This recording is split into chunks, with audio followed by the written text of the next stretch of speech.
আমি অনেক কষ্টে আছি কিন্তু স্বামীটা বুঝতে দেয় না। স্বামী কাজ যদি নাও করে তাও বুঝতে দেয় না, তারপর বলি। এখন আমি বলছি যে আমার শিশুটা একটা হচ্ছে পড়ালেখা করে আর একটা ছোট, তারপর আমি কাজ করবো না কেন? এই যে খাতা সিলাই, মানে কাজের তে গিয়েও মানুষের ঘরের কাজ কাম করি সুন্দর করে, তারপর একটা ছোটখাটো, সবাই বললো তো ছোটখাটো একটা দোকান দাও, তুমি দোকানটাও সুন্দর করে চালাই নিতে পারবা, খাতাও সিলাইতে পারবা, তাই তোমার ছোটখাটো আগ্রহী। তাই আমি বলি মুদির দোকানে মাল উঠাবো, দোকানদারি করে খাবো।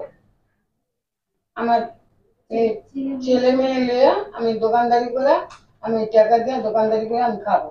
আমি দোকানদারি করবো, আইন উন্নতি করবো, ভবিষ্যতে আমার এই কাজে লাগবে।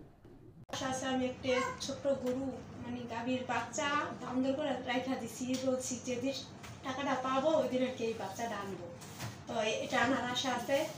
আর আমি আগে থেকে এই কাজের পাশাপাশি চিতপিঠা বিক্রি করতাম, এখন আবার ওইটা আর কি একটু নিয়ে আরো একটা চাল দিয়া দোকান আর কি বানাবো। এখন এতদিন আর কি কাগজ দিয়ে বেড়া দিয়া রাস্তার সাইডে আমার বাসার সাথেই বানাইতাম।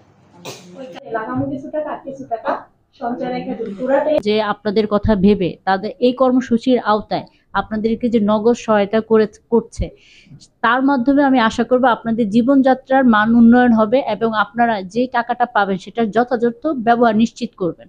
এবং এই টাকাটা নিয়ে আপনারা এমন কোনো কাজে খরচ করবেন না, কারণ আমরা জানি যে একটা টাকা যদি খরচ হয়ে যায় কোনো খুব খুব একটা উৎপাদনমূলক কাজে যদি খরচ না হয় তাহলে টাকাটা কি হয়ে যাবে, একেবারেই নষ্ট হয়ে যাবে। তবে আপনারা এই টাকাটা যে টাকাটা পাবেন সেটাকে সঠিকভাবে ব্যবহার করবেন, নিজের ছেলে মেয়ে, নিজের জীবনযাত্রার মান উন্নয়ন, নিজের ফ্যামিলির অবস্থার উন্নয়ন, এগুলো করবেন, আমি এই আশাবাদ ব্যক্ত করছি।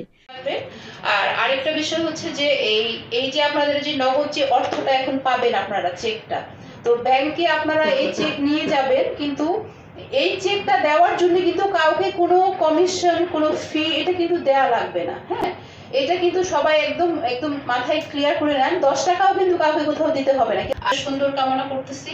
আর সবাইকেই বলে আমি দেখা হবে না, কিন্তু আপনাদের কোথাও কোনো প্রবলেম হলে অবশ্যই আপনারা আমার সাথে